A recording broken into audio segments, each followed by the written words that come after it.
At the end of league play, there are no more seeding games for the 4A. Just the top four advance to the postseason, so the seeding games will continue in the two-division Wesco 3A. While we're here at Everett Memorial Stadium, our colleagues are at Frank Goddard Memorial Stadium in South Everett for the game between the Mariner Marauders and the Kamiak Knights. That game, to the winner goes bragging rights in the Mukilteo School District. It also gets underway at the top of the hour. It can be heard on our sister station, Classic Country 1520 KXA, with Chris King and Luke Windsor on the call. After our broadcast tonight here on Fox Sports 1380, stay with us for the Skagit State Bank, or the Skagit Bank player of the game. We'll talk with him on the field, and he'll be presented with a hooded sweatshirt courtesy Screen Printing Northwest. Again, that's the newly named Skagit Bank player of the game. So we've got some work to do here and lots of information to pass your way as we draw closer to kickoff. We've got a doubleheader right back here at Everett Memorial Stadium next week. Let's take a look at the scores from last week in high school football. Lakeside lost to King. It was Lakeside 30, Kings 20. It was Linwood 55, Shorecrest nothing. Jackson defeated Marysville Getchell 27-21 in overtime. It was Oak Harbor 42, Ferndale 23. It was Glacier Peak 47, Shorewood 7. Kamiak beat Edmonds Woodway 28-21. Marysville Pilchuck 40, Lake Stevens 28. Cascade beat Everett 38-16. It was Monroe 34, Stanwood 28. Arlington beat Snohomish 34-28. O'Day 35, Mariner 7. Meadowdale 28, Mount Lake Terrace 14. Cedar Woolley 37, Mount Vernon nothing. Anacortes beat South Whidbey 32-17. It was Blaine 56, Granite Falls 6. Burlington Edison shut out Cedar Crest 31-0. Linden 38, Lakewood 21. The Lakewood Cougars have dropped to 0-2. Archbishop Murphy by 40 over Kingston 47-7. Linden Christian beat Sultan 42-7. LaConner 52, Darrington 14. When we come back, we'll take a look at other ball games and a look at the WescoAthletics.com scoreboard. We're counting down to the kickoff. It's the Cascade Bruins, the Jackson Timberwolves, live from Everett Memorial Stadium, and we'll continue right here on Fox Sports 13.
Shorecrest, Eastside Catholic playing at Arlington, Everett at Bainbridge. Lake Stevens is out Mount Vernon tonight. Again, our Classic Country 1520 KXA game is the Mukilteo battle between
College, the Lake Stevens Ace Hardware Store, Skagit Bank, IRG Physical and Hand Therapy, Screen Printing Northwest, Glass by Lund, Erickson Furniture, Unique Interiors, and WescoAthletics.com. The Friday night lights are lit, and we're ready for a football that counts. With Bill Kusler and Frank Foster, I'm Tom Lafferty. Let's talk about the Timberwolves and the Bruins with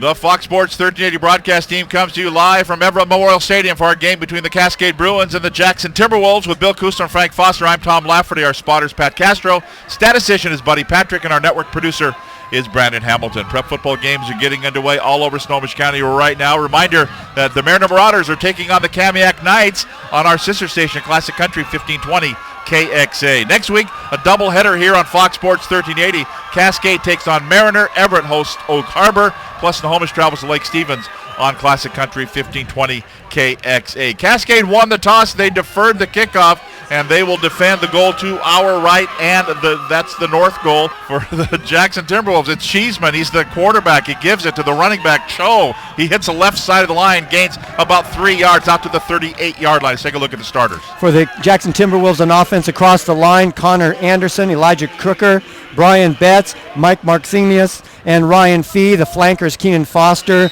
The wide receiver, Peyton Shepard. The fullback, Jason Coddington. Tight end, Marcus Sullivan. Running back, Andrew Cho. And Alex Cheeseman is your quarterback. And he comes up behind center and is ready to take the snap. Lone setback behind him is Cho.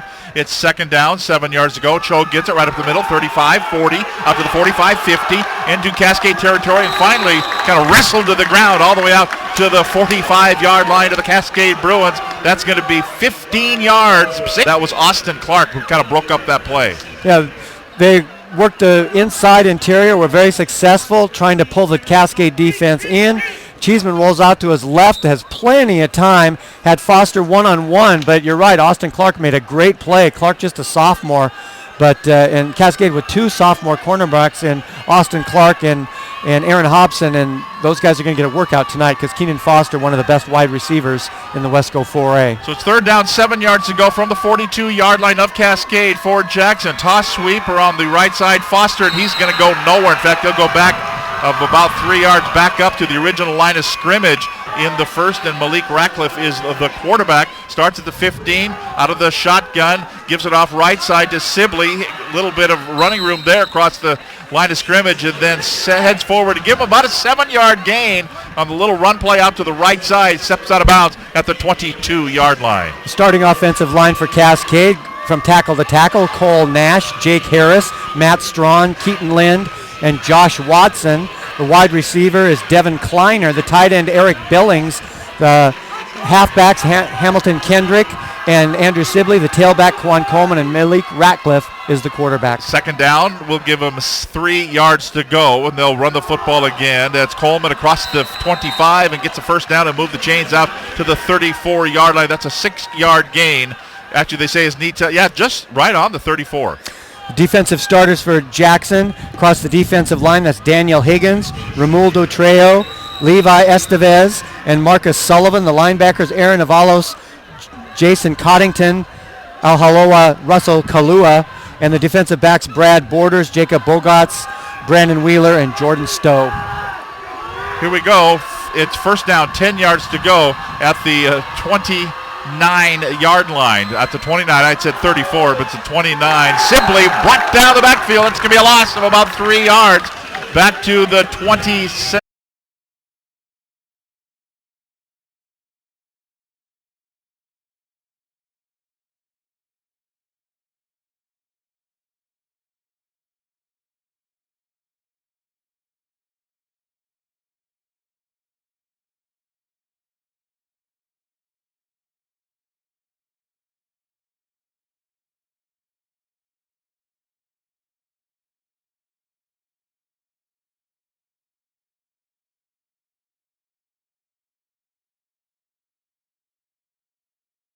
Who else? had a great game last week, and Bill has kind of picked up right where he left off. Yep, 74-yard touchdown run, 2 carries for 80 yards already, as Cascade drives 85 yards in 4 plays, taking just a minute 20 off the clock. A 74-yard touchdown run by Quan Coleman. Spencer Bolden's kick is good, and with 8:13 remaining in the first quarter, it is Cascade 7, Jackson 0. So Spencer Bolden will put his foot to it, and Jackson, with a very promising drive to start things, got into Cascade territory, but could not garner another first down. They had to give up the ball to Cascade. So here is the kick. It's going to be a little shorter this time. Bounces at the 20, taken by an upend at the 15, 20, 25, and then fumbles. And I think it's going to be Cascade Bruin football. They seem pretty excited, jumping up and down. Who is going to recover it? It will be. Ratcliffe recovers it. Ratcliffe comes up and makes the recovery after Peyton Shepard, Bill, coughed up the football. He did, and Bolden's obviously not wanting to kick it deep. Jackson has always had some really strong return men, and so the first time he kicked it out of bounds, but the second time he got it to the up man. He fumbled the ball. Malik Ratcliffe on special teams as well as quarterback, as well as everything, gets the ball, and so it is Cascade football with a 7-point lead. And the 29-yard line, so just about into the red zone. Motion man now, shotgun snap, quarterback keeper. Ratcliffe rolls out. He's going to be hit. Escapes. No, doesn't quite escape. Brought down and buried at the 35-yard line. That's a 6-yard loss there. As coming through and making the initial hit there, but it was Aaron Avalos. He was all over him. Had nobody open downfield. He did a great job of getting to the ball carrier and holding on for dear life until his teammates could come and finish him off. But I have to say something about Malik Ratcliffe. He wasn't going to throw the ball into pressure. They've been running the ball really well, and he rather than waste a throw and risk an interception, he just ate it to live another day. 6-yard loss on the play.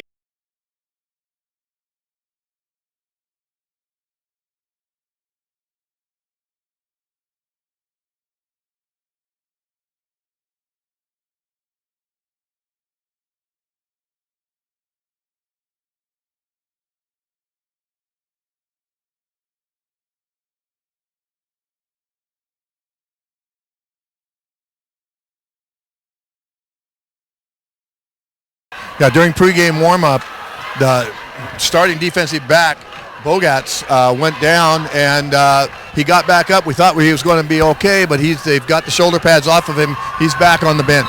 So it's first down, goal to go now for Cascade from the 5-yard line. Malik Ratcliffe out of the shotgun, motion man, give it to the motion man. No, it's going to be a quarterback keeper up the middle and up the middle into the end zone. He faked it one way, and Ratcliffe takes it himself for a 5-yard touchdown, Cascade.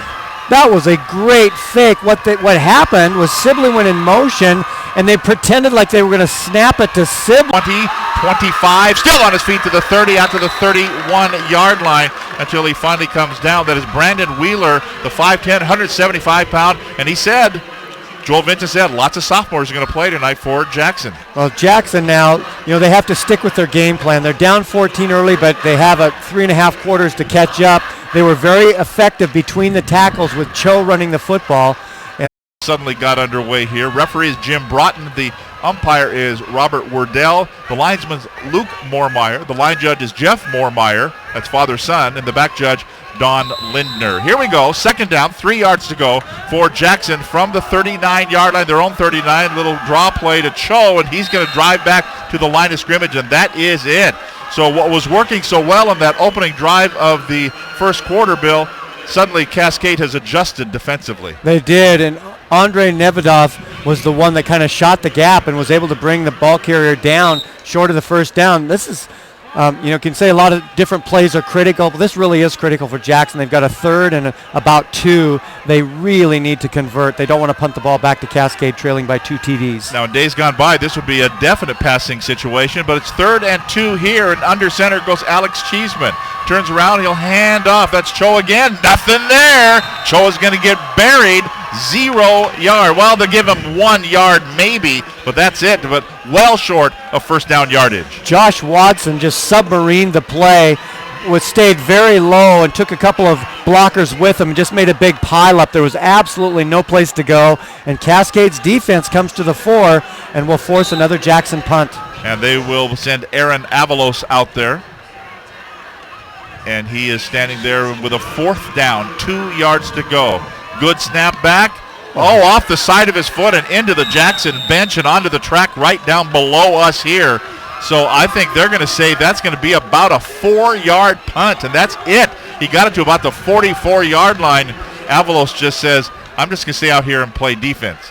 Well, he's not on the defensive squad, but that's hard. With punters, you've got to look the ball all the way down to your foot. And even when it seems natural and you have it out there and you don't think you do, you always need to, because invariably when you lift your eyes up to see, who's coming in or where you're going to kick the ball, that thing goes off the side of your foot. It's just like a I thought speed kills.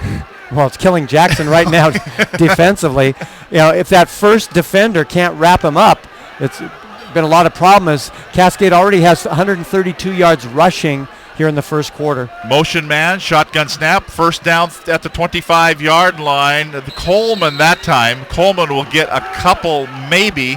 See where they actually say his knee touched down. In fact, check it. It's going to be Kendrick on the carry, and he's got no yardage. Put him right back for a 2nd and 10 coming up. Well, he tried to go the little inside reverse, which is one of those basic plays in the single wing offense, but nobody bought the fake on the Jackson defense, and they made a really nice job stopping it at the line of scrimmage. Ratcliffe gets it, and this time he will hand it off. Coleman around the right-hand side, 20, 15, intercepts a man at the 10, and all the way down inside the 10-yard line. See what they're going to give him, about a 20-yard gain. I'm not sure. They're on the far side of the field. They say he has stepped out of bounds right on the 5-yard line, so it's going to be first down, goal to go for Cascade again, right on the 5-yard line. Coleman is so quick, and you think he's small, but he's not small. He's 5'10" and about 200, and with that quickness, and he can gain the first down. He's carried the ball 4 times for 6, 74, 30, and 20. Kind of an Austin Joyner type afternoon for Quan Coleman. So it's first down, goal to go from the 5-yard line. Turnaround, handoff to Coleman. Coleman right side and into the end zone. Touchdown, Cascade. They put 3 on the board here in the first quarter. Great block by Eric Billings at his tight end position, just driving the linebacker about 6 yards deep in the end zone. Coleman got right behind him and was able to go in standing up. Coleman gets his 2nd touchdown of the game. He had a 74-yarder and now a 5-yarder on the dive play around the right side. And we're up at 20-0 for Cascade, pending the extra point here by Spencer Bolden out of the hold of Clark. Kind of a low snap. He puts it down. It's up, and it is good. We'll take a break with 3 minutes and 6 seconds to play in the first quarter of action. Cascade's kind of running away with this one so far. It's the Bruins 21, the Timberwolves nothing. Snohomish County Western Conference Football, Fox Sports.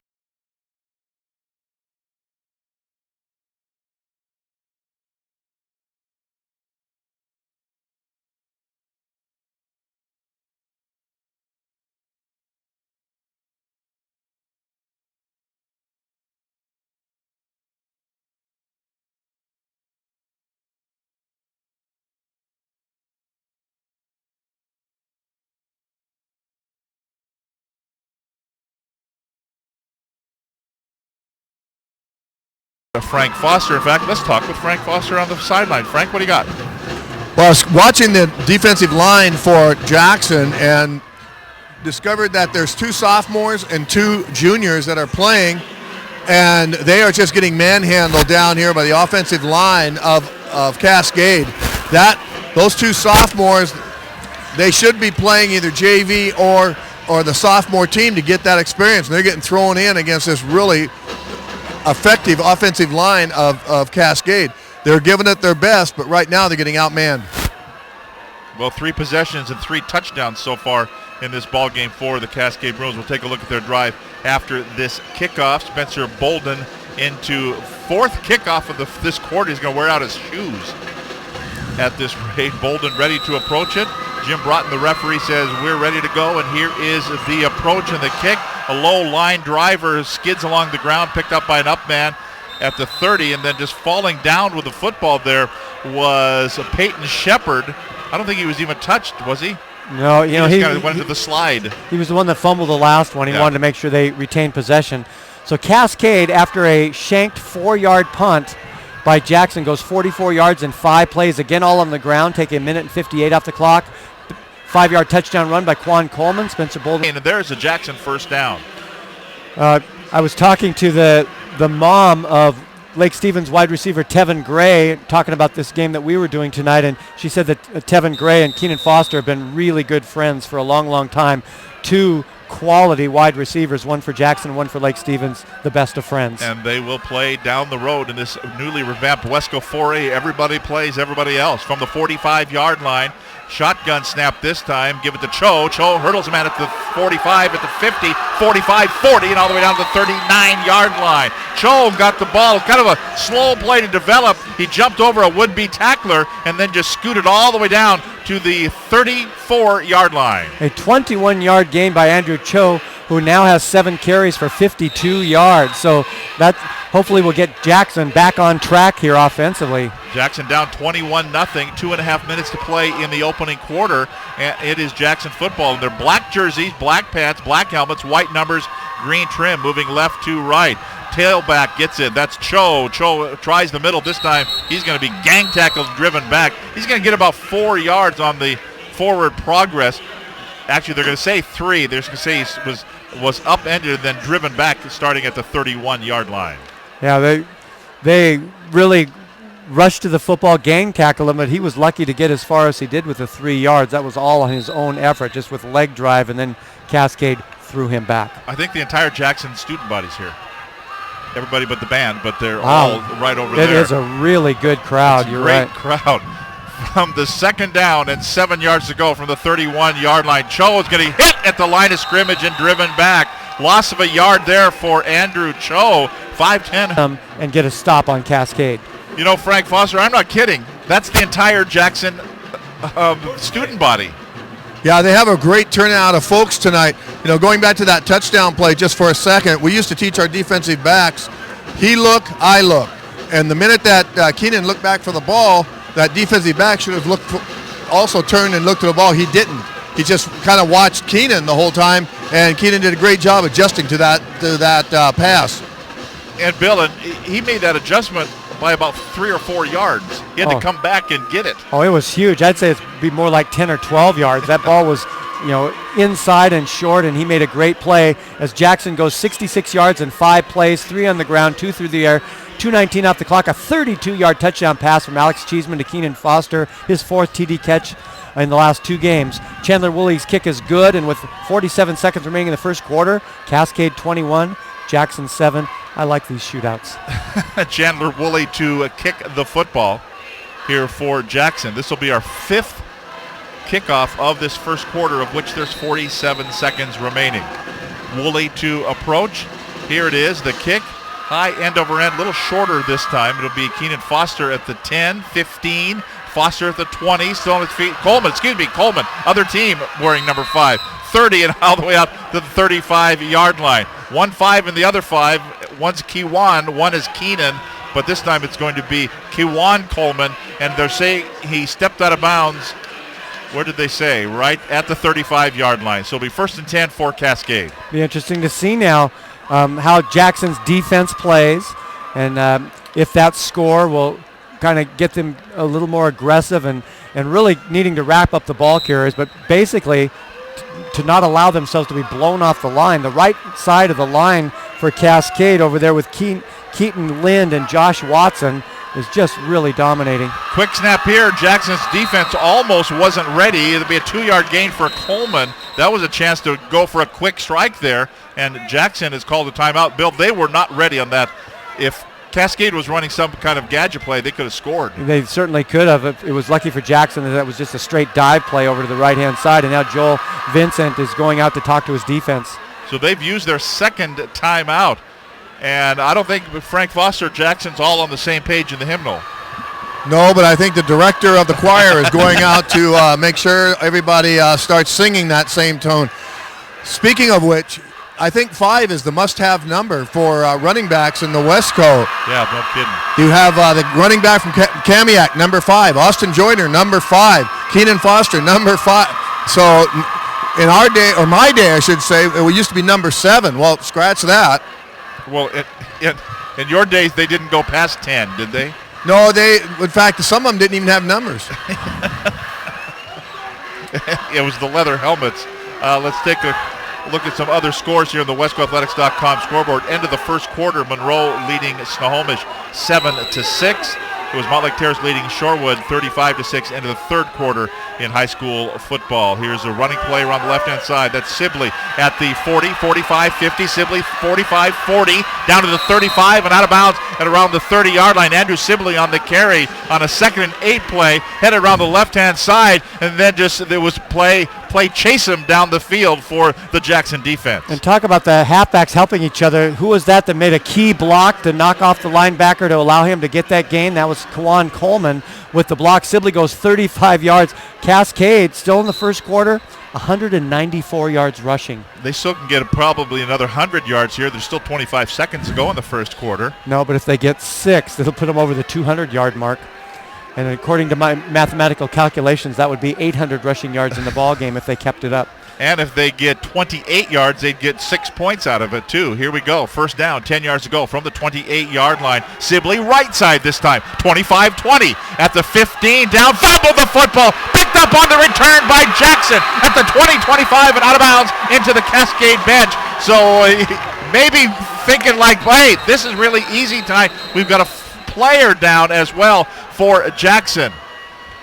Cascade player is down. We had a carry around the right-hand side and then a fumble and then a return by Jackson. It's going to be Jackson football. That was a 20-yard gain by Andrew Sibley all the way down to the 12-yard line, and then the ball was returned out to the 22, so a 10-yard return by Brad Borders after recovering that fumble. So Jackson's defense, they bent that time, but they did not break, and they will get the ball back.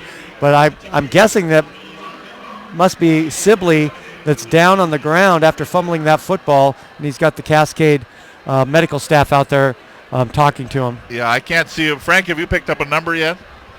Be Sibley because he was the one that was carrying the ball. We're pretty sure. Okay, it is Sibley now as he's being helped to his feet, and he will be helped off to the sidelines. Yeah, he coughed up the football and then Borders on the return.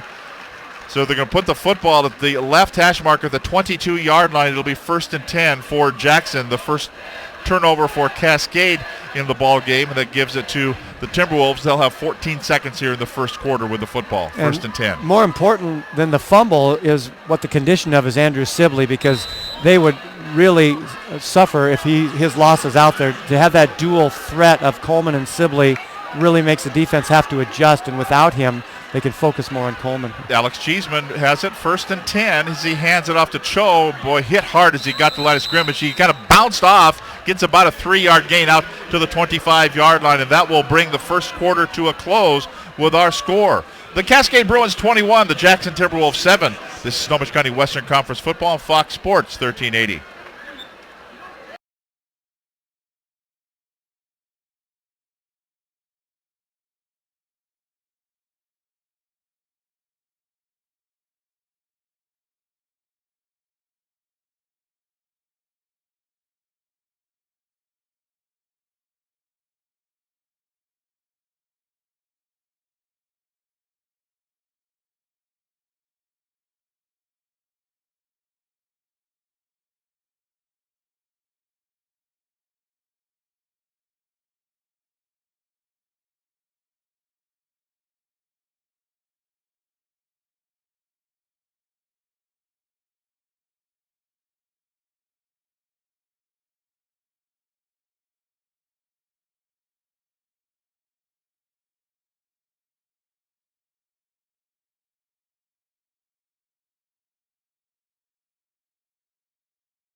The Cascade Bruins, Cascade with a 21-7 lead over Jackson. A look at the WescoAthletics.com scoreboard. Bottom of 6, Seattle leading Houston 8-2 in American League.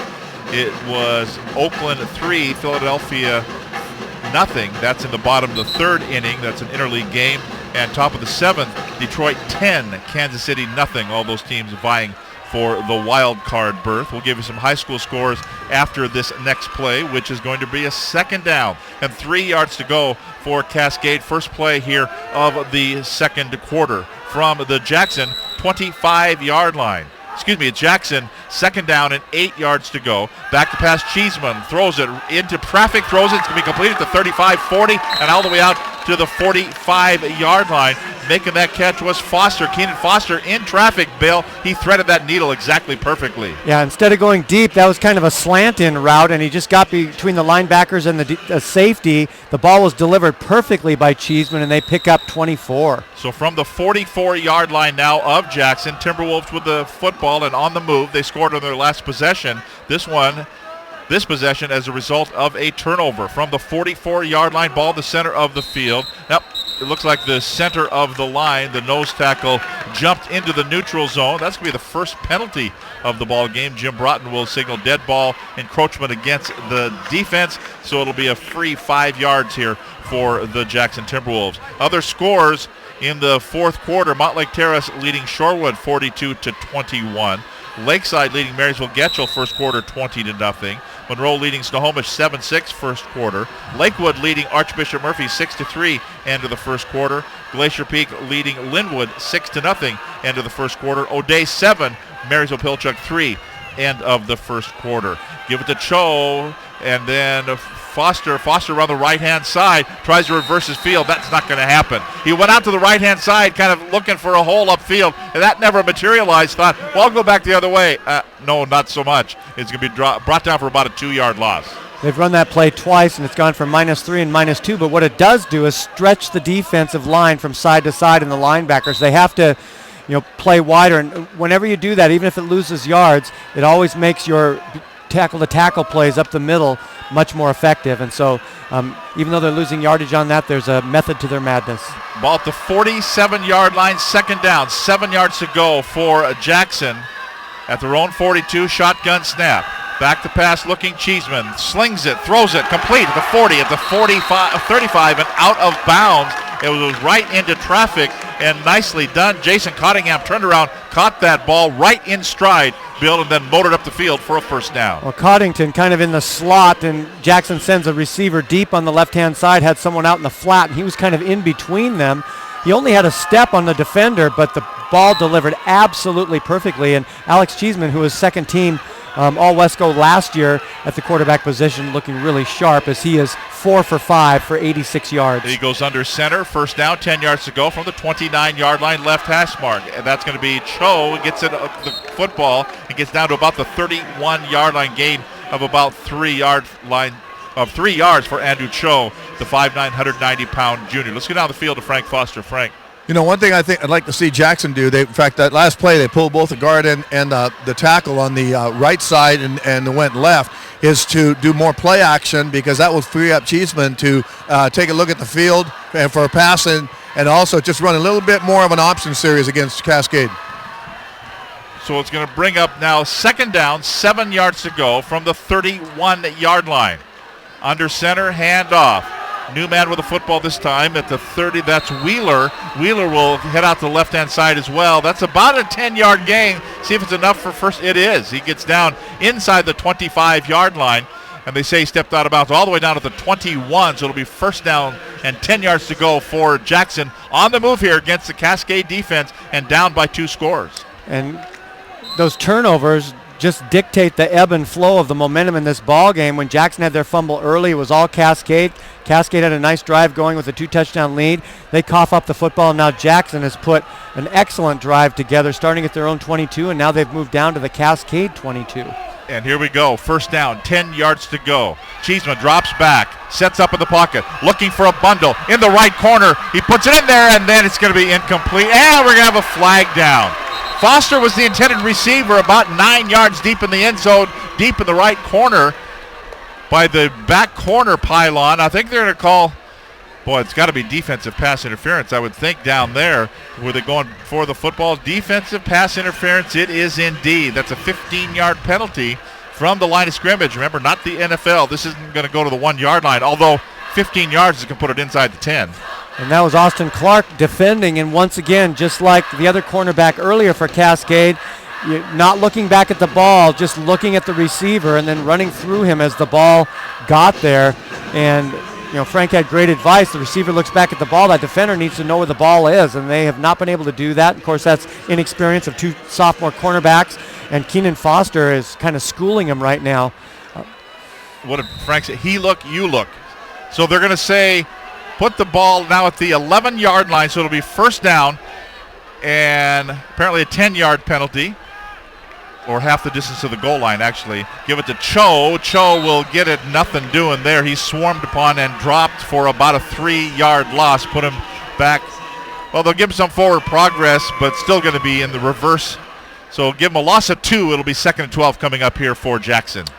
And, Jackson wanting to punch it in again, but Cascade wanting to stem the tide and try to take a little bit of momentum back away from the Jackson Timberwolves. Cascade leading 21-7. 10th play of this drive. 2nd down, 12 yards to go from the 12-yard line for Jackson. Cheeseman under center has a lone setback. He'll give it to Cho. Cho up the middle, gets across the 10, and that is it. Then he stood up and stopped, and finally the whistles will sound. He's going to get about a 3-yard gain.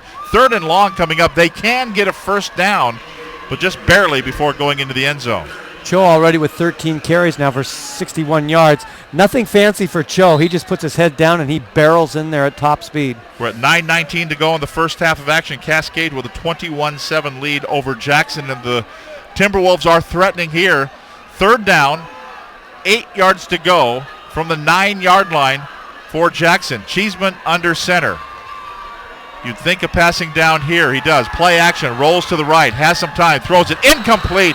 Nicely done there. Broken up defensively by Hamilton Kendrick. Kendrick has had a number of great defensive plays over the last couple of games when we've been watching Cascade, and that was a heads-up play. The receiver out there had about a half a step on him, but he got that left hand out and just flicked the ball away to bring up a 4th down, and now Jackson has to decide whether they want to go for a field goal or go for 6. It looks like they will indeed go for it on 4th down. Remember, this is the Wesco 4A league opener for both teams. And the thing about leagues, Bill, a loss or a win early on counts just as much as the ones later on, too. They certainly do. You want to get off to a good start. Especially a rivalry game. 4th down and 8 yards to go at the 9-yard line for Jackson. Cheeseman under center. Backs her in the eye. Drops back to pass. Getting some pressure. Throws it in the middle. Almost intercepted. He threw it into traffic and almost intercepted there. John Gilbert really had the best chance at it, and he's wearing white for Cascade. Tanner Litchfield was the intended receiver, and he fell down. He was trying to run that pattern. He tripped and fell, and that ball wasn't anywhere close. And so Cascade, after giving up a lot of yardage on that drive, which went, 28 plus 40, 68 yards, but ended up with no points as Cascade takes over on downs. And remember, it was a turnover that started that drive. So Cascade was kind of almost a 5-minute drive, and Jackson comes away with nothing. So here we go, 1st and 10 from the 9-yard line now for Cascade. Give it to Coleman around the right side. Hit hard as it gets to about the 11-yard line. Maybe a 3-yard gain. Give him forward progress to the 12. Let's go down the field to Frank Foster. Frank. When I was talking about that play earlier for Jackson, is when they pull their guard and tackle, is the other option off of that is a quarterback bootleg. In other words, the backs and the linemen go to the right. Quarterback pulls it from the back and does a quarterback or a bootleg and have a one-on-one at the other end for a possible score that way. So it'll bring up 2nd down and 7 yards to go from the 12-yard line now for Cascade. Motion man, give it to him around the left-hand side. That's Gilbert at the 15, 20, still on his feet. Eludes one man at the 25 and gets all the way out to the 26-yard line. That's a 13-yard gain. We've got a man down for Jackson. Gilbert on the carry, 13-yard gain. That'll move the sticks for Cascade. And with Andrew Sibley shaken up and not returning to the lineup offensively, Gilbert comes in and takes over right where he left off. Kind of fun to just run the numbers. Cascade now with 230 yards rushing on the night, and Malik Ratcliffe has not attempted a pass. It was kind of funny when Coach Dinwiddie was talking to Frank before the ball game, and Frank asked him about the P word for pass, and Eric Dinwiddie says, well, I hope we don't have to do it at all. And so far, he's been prophetic. From the 25-yard line, leading at 21-7. It's 1st and 10 for Cascade. Out of shotgun is Malik Ratcliffe. He will take the snap, and he will keep it, or actually give it to Coleman around the right side. He faked it to Kendrick. Coleman came the other way and gets about a 5-yard gain. Just kind of scooted around the right tackle, right end position, and gets out to, well, they're going to say he touched down at the 30 or the 29-yard line. That's more like a 4-yard gain. So that's exactly where they'll put it. I thought he got further than that, actually. So from the 29-yard line, second down, and 6 yards to go. Ratcliffe out of the shotgun, has a setback behind him, puts a man in motion, and they'll give it to Coleman up the middle. Coleman at the 40, at the 45, at the 50, brought down from behind and flagged down. Penalty flag comes in. Coleman just kind of scooted right up the middle, gets a 27-yard gain, but hold the phone, as we're going to see what the officials have to say about this one. Again, Jim Broughton is the referee. He's going to say that's a hold against the Cascade Bruins, so that will go all for naught. Well, it depends.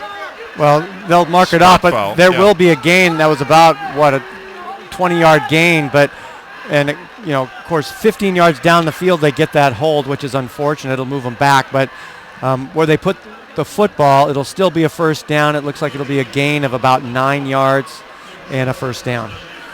So you give the plus yardage on the run and then minus the yardage for the hold of 10 yards.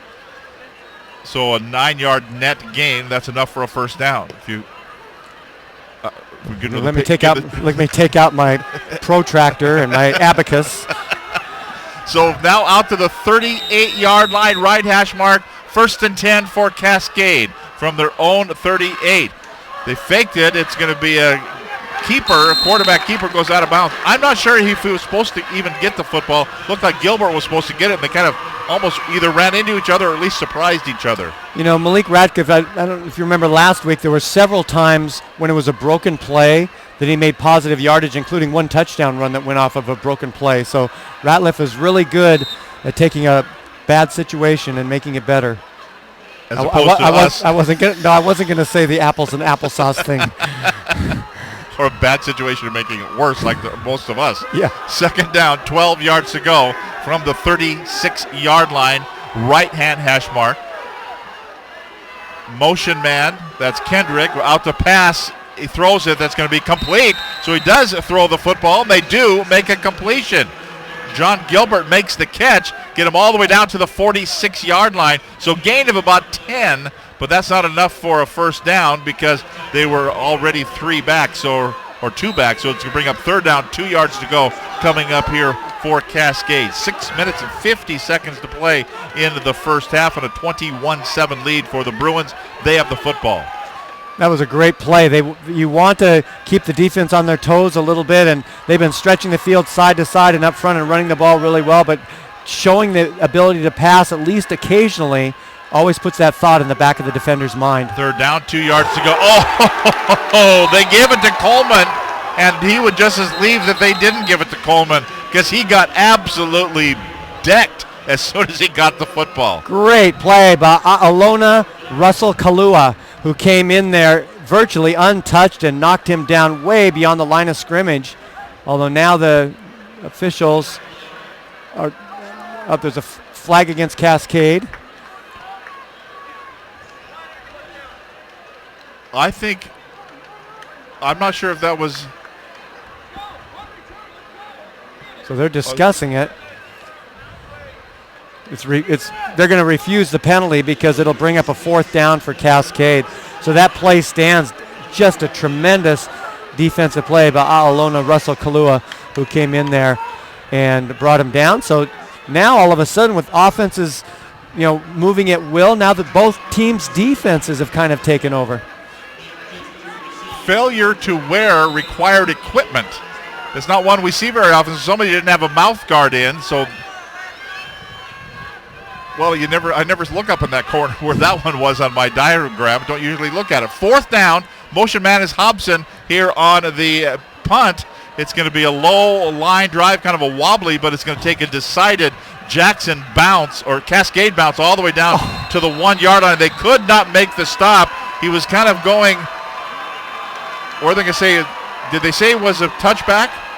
No, they say he stopped it. Oh, it is. Now, they were being greedy.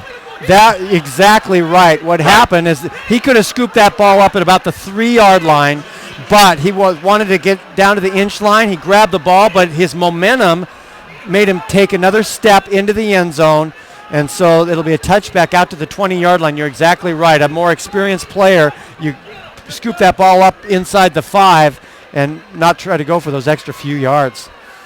Your grandma was you're being greedy. Yeah. and it serves you right. I can hear that. So from the 20-yard line, Cascade has the lead, by the way, 21-7. It's not going to hurt that much. 6:10 to go. They're talking. Now the officials, Frank, look like they're kind of having a little conversation about this. Yes, I was going to ask. Are we under review? I was going to ask the side judge over here what was the call, and he took sprinting off, so they're having a confab. All 5 officials, and now they're going to all agree. Yeah, that's the right call. He definitely had his momentum to force him to take a step inside the end line. So from the 20-yard line, after the touchback, it'll be 1st and 10 for Jackson. Down by 2 scores, 21-7 to their cross I-5 rivals. Give it to Cho on 1st and 10. Cho slips as he comes across the 25-30 and out to the 31-yard line and tripped over the 31-yard line because he will get an 11-yard gain and move the sticks for Jackson. Oh, he's just hitting himself in the helmet. Had he not fallen down kind of under his own power, he had a lot of green in front of him. Let's go back down to Frank. Checked with the official, and that meeting was determination that was a no possession. Okay, so nobody possessed it there. So here we go.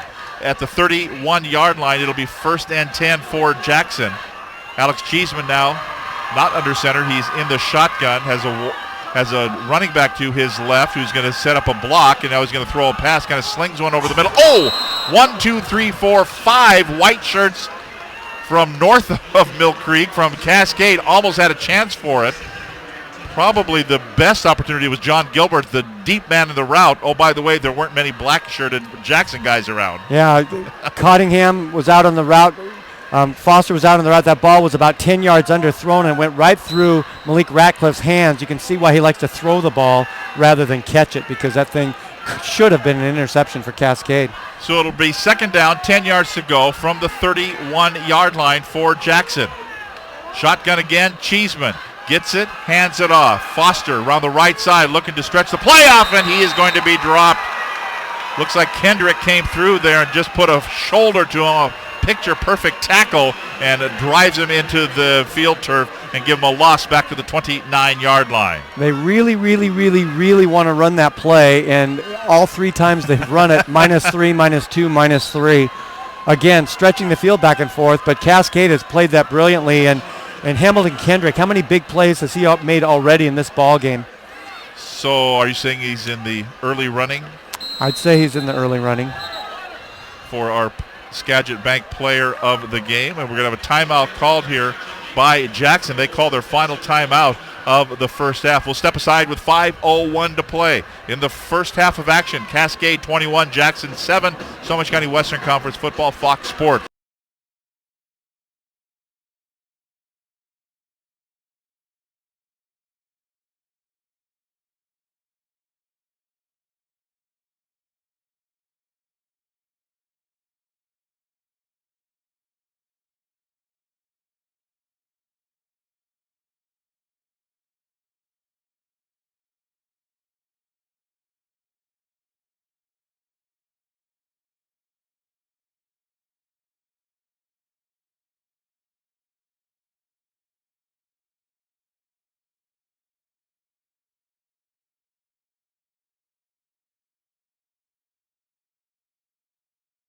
Look at the WestcoAthletics.com scoreboard coming up at halftime. Couple of updates. American League, Seattle leading Houston now 9-3. Dustin Ackley with 2 home runs tonight.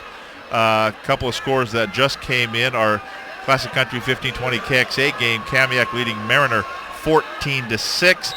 Bainbridge leading Everett in the second quarter 14-6 as well. Here we go. 3rd down. 12 yards to go for Jackson. Dropping back to pass. Throwing it. Cheeseman has a man there, but no. Foster was the intended receiver. Flags are down back in the backfield. That was great coverage over there. with Gilbert and Aaron Hobson all over Keenan Foster. So it's going to be a hold. I would think that I don't know. Do you take the field position or you make it fourth down? Oh, you make it fourth down. Yeah. And so they will decline the penalty. It'll be 4th and 12, and they will force Jackson to punt the football. Yeah, let's go down to Frank. I don't know if you saw it from upstairs, but Cheeseman and Tyler Litchfield were just having a conversation. Reason being, nobody was on Tyler Litchfield down here. He could have gained at least a minimum of 30 yards, but he threw it deep. Aaron Avalos to kick the football on fourth down. Low line drive. Not a bad kick. It's going to bounce at the 40 and then kind of roll, kind of a backward bounce, and finally they will let it roll dead at the 38-yard line. So that's where Cascade will put it in play, leading at 21-7 over Jackson with 4:44 to play in the first half. So Cascade, the ball again, it's kind of settled down a little bit after the fireworks early in the ball game. But Cascade now with an opportunity, excellent field position to get their offense underway once again. Both these teams going 1-1 in the preseason. Arlington defeated Cascade 41-27 in week 1. Then Cascade wins last week over Everett 38-16. Tonight against the Jackson Timberwolves, Cascade leading at 21-7. They have a 1st and 10 from the 39-yard line, their own 39.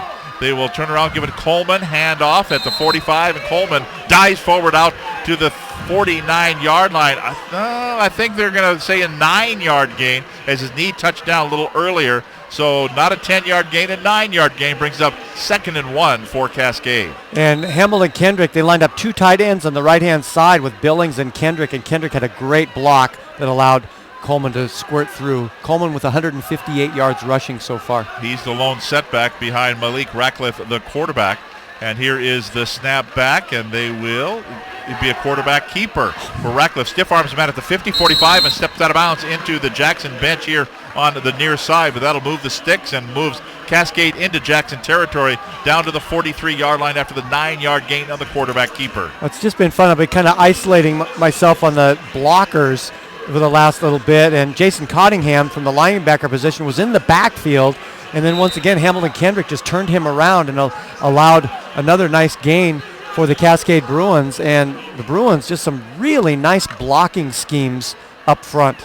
Dan Blocker, where you look at the blockers. Haas.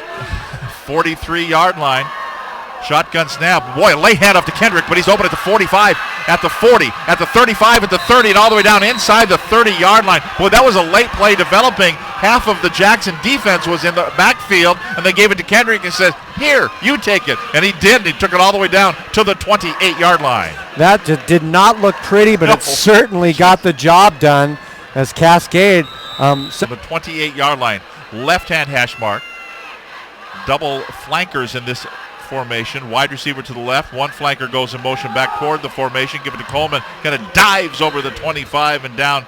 We're going to say his knee touched down at about the 23-yard line. That's a 5-yard dive play there for Coleman. Kind of like Superman. Put the hands out there and take off and fly for 5 yards before you hit the ground. So the clock continues to move. We'll be inside 3 minutes when the ball is snapped here for Cascade. They're just taking some time in the huddle. 2nd down, 5 yards to go from the 23-yard line. Ball right in the center of the field. Double flankers. Out of the shotgun there is Ratcliffe. Here's the snap. And he will drop back to pass. Throws it over the middle. Incomplete. Right into traffic. And nice coverage downfield as Eric Billings was the intended receiver, the big tight end. And he could not make the catch. Yeah, that ball was thrown significantly behind him, and now Ratcliffe telling to Billings that you're supposed to curl and stay. You're not going down and in. They obviously weren't on the same page as far as what the pattern produced. And since Ratcliffe's a senior, Billings is a sophomore, Ratcliffe gets to say, I was right. 3rd down, kind of like being married, right? Well, I was a sophomore when my wife Kathy I was a senior when she was a sophomore too. But it seems like she was always the one that was right. 3rd down and 3rd down and 5 yards to go from the 28-yard line. Second man to get the football running the right-hand side. That's Gilbert, grabbed by the shoulder and then driven out of bounds by the second man. He was held up there by the jersey and then hit out of bounds at the 21-yard line. That's a 2-yard gain. Frank, they're hitting down there. Yes, they are. And, just watch on that last play. The reason for Cascades has success is they're locking on to the defensive, in this case, the defensive end out here, and he's just getting manhandled by the Cascade offensive player. He doesn't try to get free. If he's going to try and maintain the area, then he's got to slow that back down and let his help come from the backside, and that's what happened. They're giving him 4 or 5 yards. So 4th down, 3 yards to go at the 21-yard line. Ball at the right-hand hash mark, going for it on 4th down here. Well, we didn't say it was another night. No, these guys, we know they're going to bring it. They want us. We want them. It's going to be 4 full quarters of football. Let me ask you this. The last series down here, you first came out. It appeared that you were going to try to get the touchdown, and then you changed your mind. My heart said go for it. My head said take the points. So I had a smart coach told me take the points. So I listened. Thanks. So, real quick question. How's Sibley? I'm not liking where he's at right now, but we'll see later. We're going to get some ice on it and see how he's doing later. Thanks, Coach. Good luck. Thank you. Tom? Thank you very much, Frank Foster. We are at halftime. Stay tuned for a scoring recap, full rundown of the stats, and a look at the WescoAthletics.com scoreboard. Our score at the intermission from here at Everett Memorial Stadium, the Cascade Bruins 24, the Jackson Timberwolves 7. Jackson 0, still in the first quarter. After a shanked 4-yard punt, Cascade takes over at the Jackson 44-yard line and scores in 5 plays and 2 minutes off the clock. A 5-yard touchdown by Kawan Coleman, his second touchdown of the ball game. Spencer Bolden's kick is good, and with 3:06 remaining in the first quarter, Cascade 21, Jackson 0. But still in the first quarter, Jackson comes roaring back with a nice 66-yard drive in 5 plays, 3 on the ground, 2 through the air, a 32-yard touchdown pass from Alex Cheeseman to Keenan Foster. Chandler Woolley's kick was good, and with 47 seconds remaining in the first quarter was Cascade 21, Jackson 7. And then the defenses really took the 4 in the second quarter until right near the end of that quarter. Cascade drives 58 yards in 10 plays, 9 on the ground, 1 through the air. Finally, they're stopped, and a 20-yard field goal is good by Spencer Boldwin with 4 seconds remaining in the half, and that's where we are at halftime with Cascade leading Jackson by a score of 24-7. We will come back and take a look at the first half stats and a look at the high school portion of the WescoAthletics.com scoreboard. Our score at the half, the Cascade Bruins 24, the Jackson Timberwolves 7. This is Snohomish County Western Conference football on Fox Sports 1380.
Six.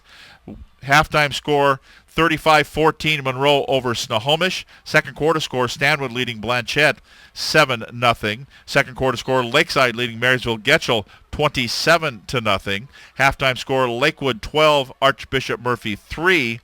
And those are the scores we have in high school football here on this Friday night. Bill, let's take a look at the first half stats. Well, starting out the statistics for Jackson, they're led in rushing by Andrew by a score of 24-7. This is Snohomish County Western Conference football on Fox Sports.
Stadium, where at the half, Cascade leading Jackson 24-7. A couple of updates on the score. We did update earlier on the Kamiak leading Mariner at the half 14-12. Everett and Bainbridge updating now at halftime 21-6. The Spartans leading the Seagulls. Monroe leading Snohomish 35-14 at the half as well. Lakeside 34, Marysville Getchell nothing in the third quarter.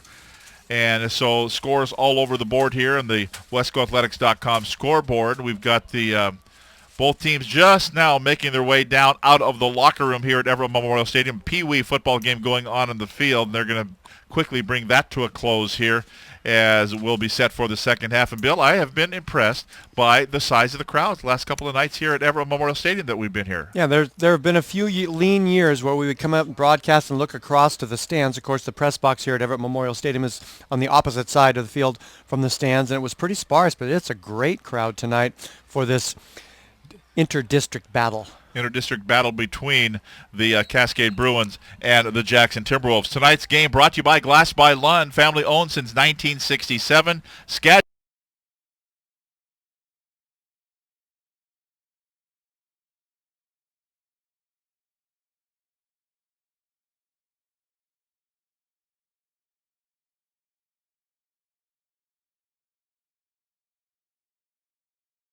Made their way down onto the field. The captains for the Jackson Timberwolves have made their way down, but I guess they're gathering under the Jackson tunnel. They're firing up the smoke coming out of the Jackson Timberwolf, and Joel Vincent's making his way by Frank Foster here, and I think we're going to head down to the field to Frank right now. Frank. Thanks, Tom.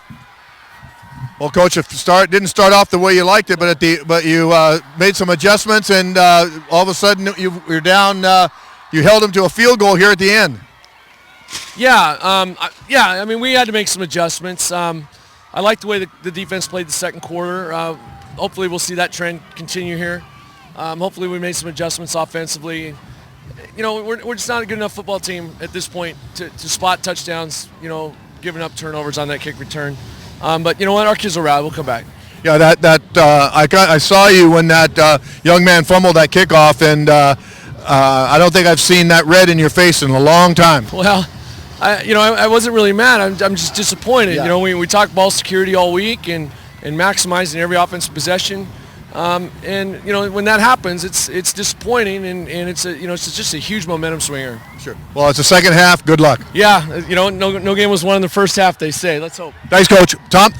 Thanks very much, Frank Foster and Bill. There's something they talk about, and it doesn't matter if it's the little pee-wee kids that are coming off the field or all the way up to the Seattle Seahawks. Ball security. Exactly, and that really helped. It hurt Cascade, but not as much as it did Jackson on that play. And they talked about that old saying, the game is never won in the first half. Try telling that to Tampa Bay playing against Atlanta the other night. Yeah. The old steamroller. So we will take a break, come back with the second half kickoff. The Cascade Bruins 24, the Jackson Timberwolves 7. This is Snohomish County Western Conference Football, Fox Sports.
Stadium. Our score, the Cascade Bruins 24, the Jackson Timberwolves 7, the WescoAthletics.com scoreboard. We did have an update. O'Day now leading Marysville-Pilchuck 27-3 in the third quarter. Miles Gaskin for the Fighting Irish with 202 yards, and we think he's got 3 touchdowns in that ball game. Maybe a little overmatch there. So we know Eastside Catholic's still good, Bill. They beat Arlington 28-0. O'Day leading Marysville-Pilchuck 27-3. Ouch. Yep. Going down to get spanked by some of the Metro schools. Yeah, well, I mean, it's unfortunate that Joyner couldn't play. Wouldn't it have been fun to watch he and Gaskins go at it mano a mano? Yeah. But it was not to happen. Austin Joyner not playing in the ball game this evening down in West Seattle. Marysville-Pilchuck at O'Day.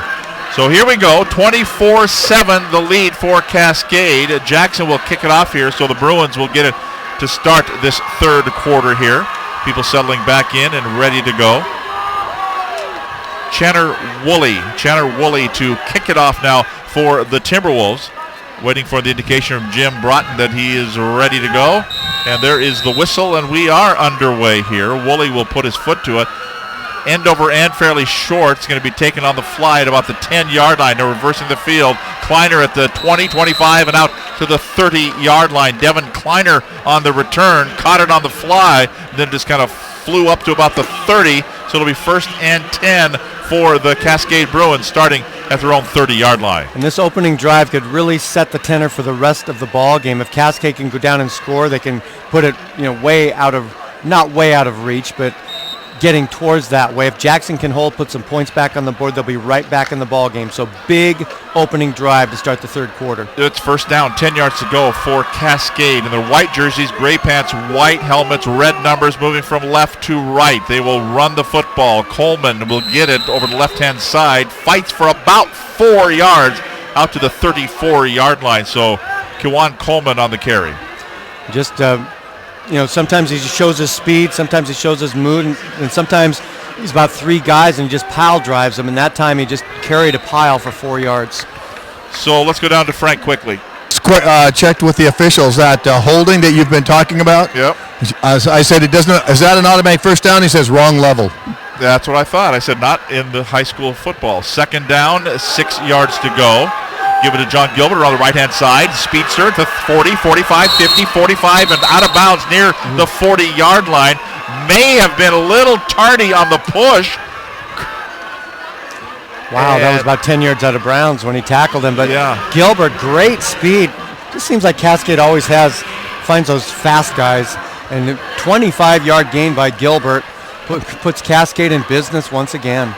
He was way out of bounds, and Kirk Nicholson, who's the baseball coach, also helps with the football, was standing there and just looked and just kind of shook his head like, why are you hitting that guy 10 yards out of bounds? And me even more, how come you're not getting flagged for it? And that's his team.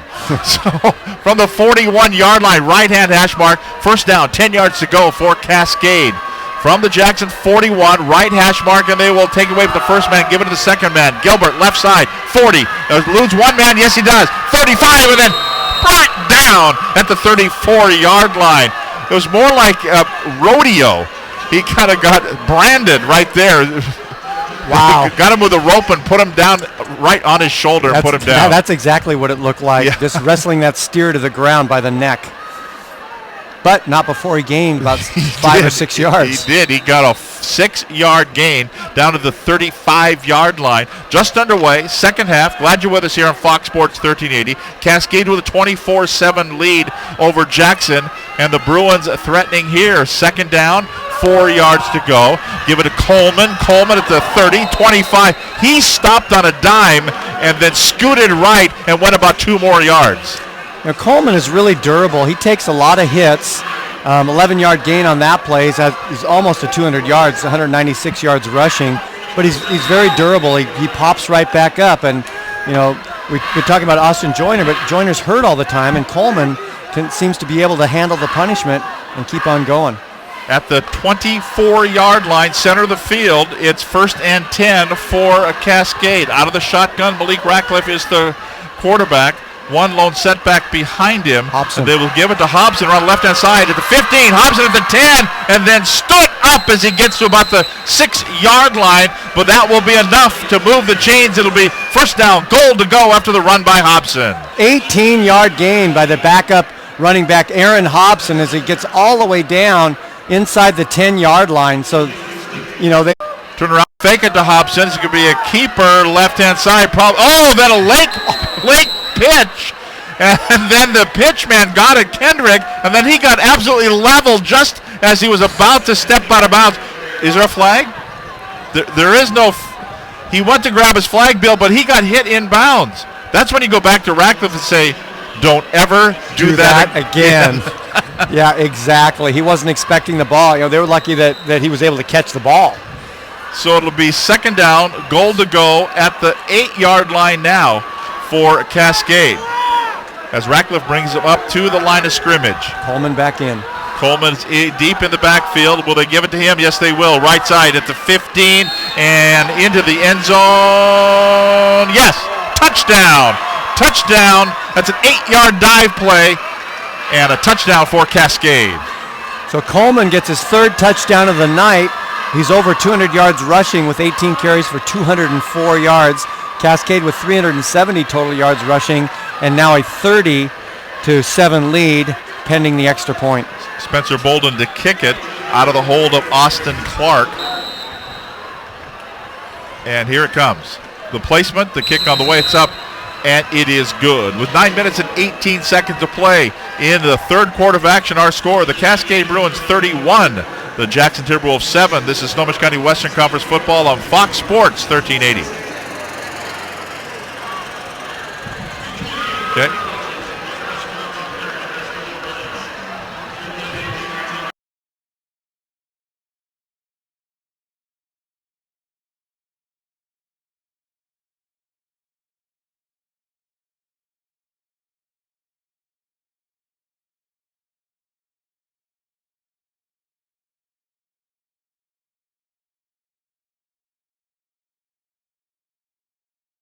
Bruins leading the Jackson Timberwolves 31-7 after a touchdown by Cascade. We'll take a look at that drive in a moment.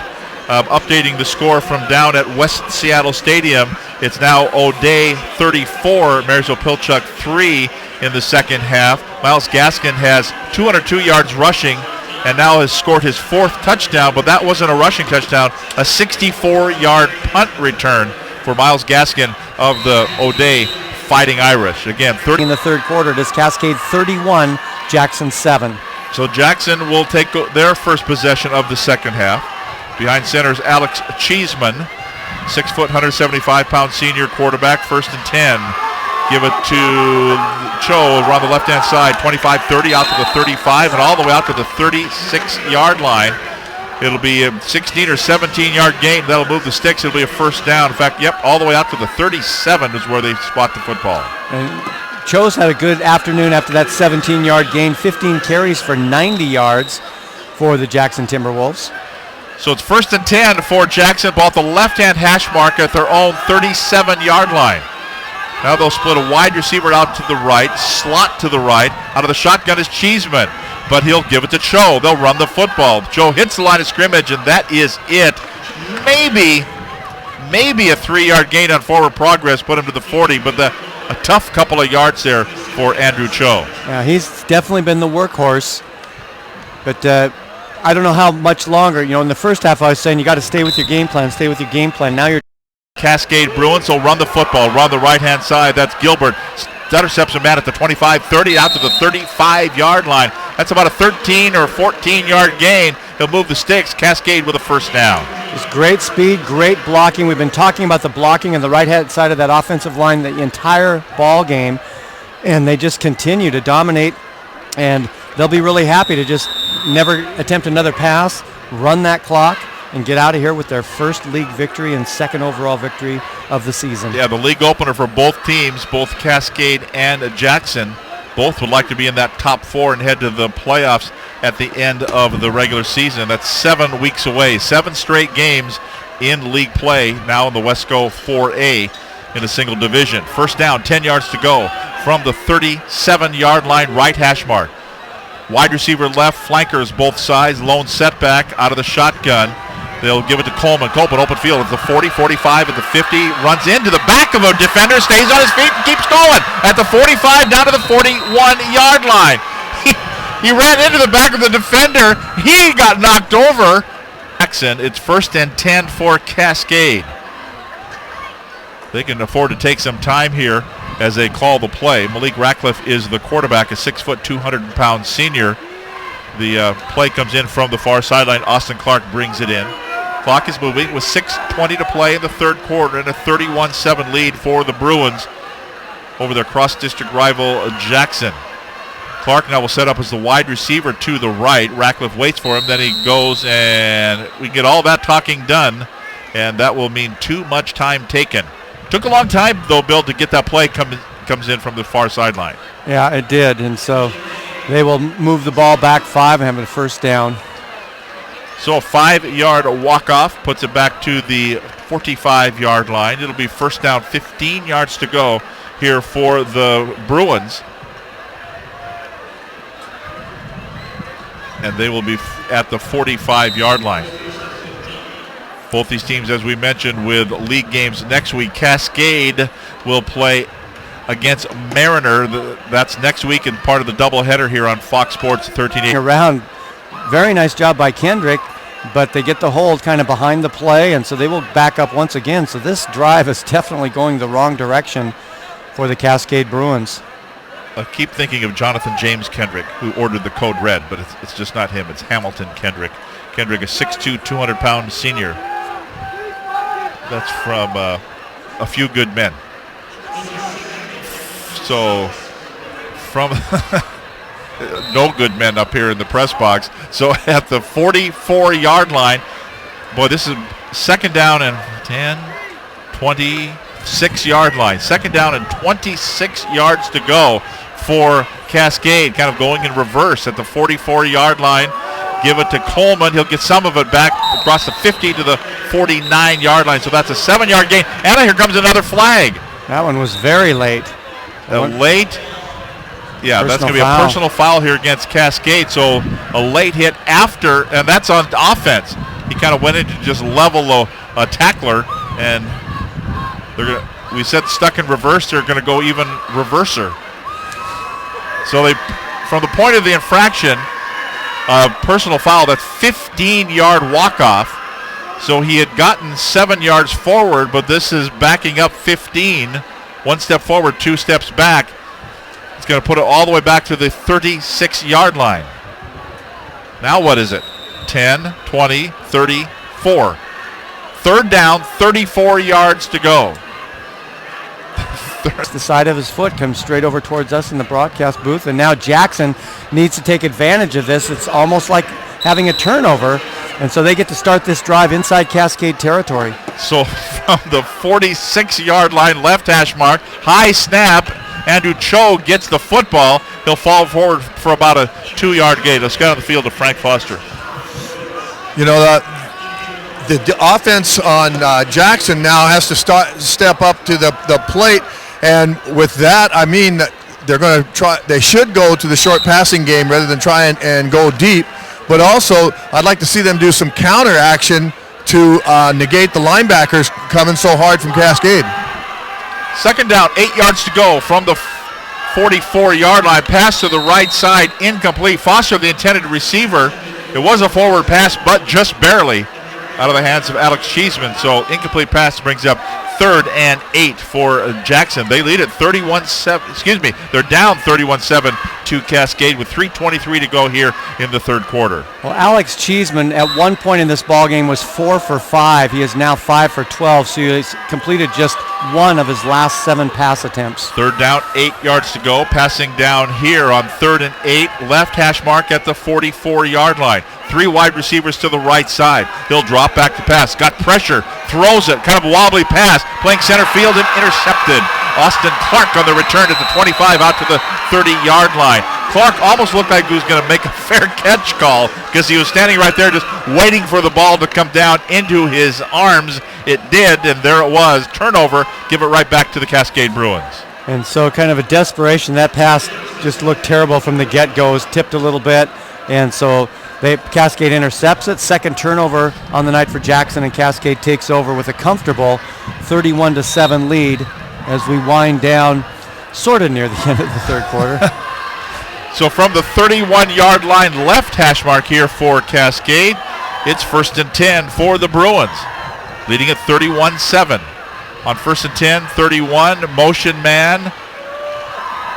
They'll run it to Coleman. Coleman, 35 at the 40. 45 changes hands at the 50. 45, 40. Now the right side, stiff arms the man and gets all the way down inside the 35-yard. Pull him out of bounds. Actually, loss of 5 yards. That's probably kind of a gift there. And put him back to the 29-yard line. 5-yard loss for Aaron Hobson. Yeah, just nothing he could do. There was just a wall of black right when he got the football. So second down, 15 yards to go. We're down to 2 minutes to play here in the third quarter, and a 31-7 Cascade lead over Jackson.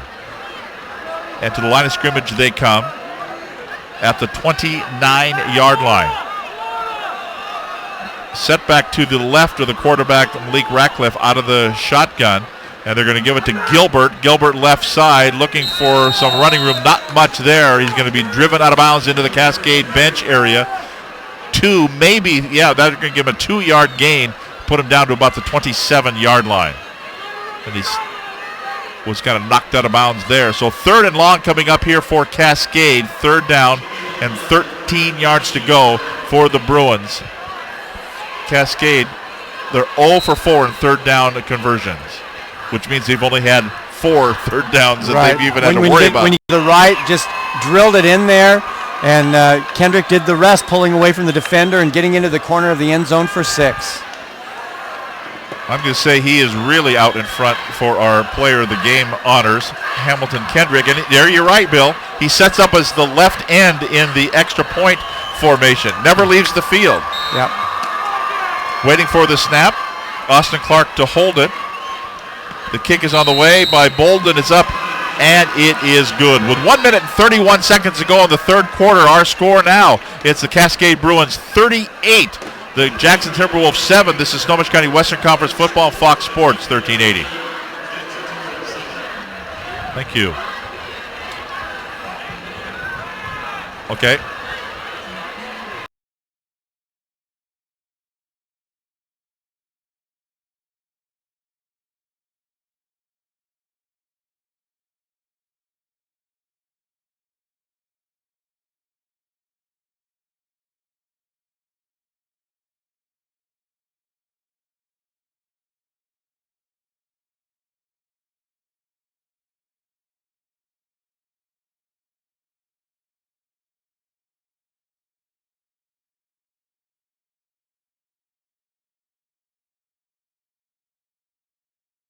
Along with Bill Kusler and Frank Foster. Our spotter is Pat Castro. Our statistician is Buddy Patrick. Brandon Hamilton at the controls back at the Fox Sports 1380 studios in downtown Everett. A couple of scoring updates on the WescoAthletics.com scoreboard. Eastside Catholic now leading Arlington 42-0. O'Day leading Marysville-Pilchuck 34-10. Those Metro schools are whooping it up on the North Division of the Wesco 3A. Lake Stevens leading Mount Vernon 24-0. Here is the kick on the return here for Jackson at the 20, 25, 30. Wheeler all the way out to the 35-yard line. So a nice return there. Be pretty good starting field position here for the Jackson Timberwolves. Bill, let's take a look at that scoring drive. Cascade, after the interception, goes 69 yards in 4 plays, 3 on the ground and 1 through the air, taking 1:43 off the clock. The score, a 27-yard touchdown pass from Malik Ratcliffe to Hamilton Kendrick. Spencer Baldwin's kick is good.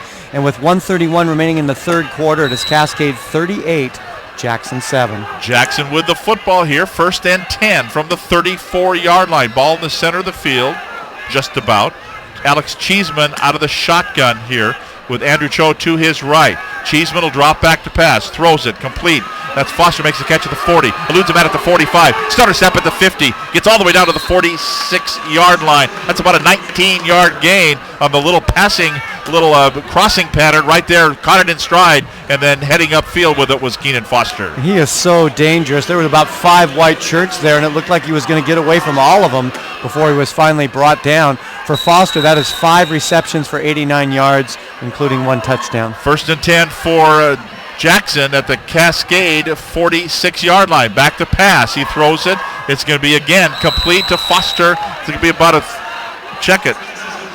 It was Tanner Litchfield. Instead of 5, it was 15. Tanner Litchfield makes that catch. Kind of caught it off the turf too. It couldn't let it bounce. So it will be a gain of, we're going to give him 3 yards there on that pass play. Second down, 7 yards to go. Some real coaching going on that far sideline. Back to pass, throwing it. It's going to be complete. Another guy of this little bubble screen. That's going to be Jared Johnson who makes that catch. We're on the left-hand side, moving the ball, matriculating down the field, if you will, inside the 35-yard. Put him down to the 34. It's 1st and 10. And all of a sudden, after that interception on the last drive, Cheeseman has been 3 for 3 for 32 yards on this drive. First down, 10 yards to go. They'll run it this time. That's Andrew Cho. Spins away from one man at the 30, stays on his feet to the 25, and all the way down to enough to move the chains all the way down to the 22-yard line. That's a 12-yard gain. The clock will start here. We're down to 16 seconds to play in the third quarter. Cho with that 12-yard gain now goes over the century mark. He has 18 carries for 107 yards. They wind the clock down to 13 seconds to go. Up to the line of scrimmage they come. Cheeseman takes the high snap, looking to the left, throws it. It's going to be complete to Cho. Cho makes the catch at the 20, down to the 15-yard line, and that will be where we will end the third quarter of action with an 8-yard pass play. We'll take a break. The Cascade Bruins lead the Jackson Timberwolves 38-7 after 3 quarters of play here at Everett Memorial Stadium. You're listening to Snohomish County Western Conference Football on Fox Sports.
Now Cascade, the lead is 25 points at 38-13.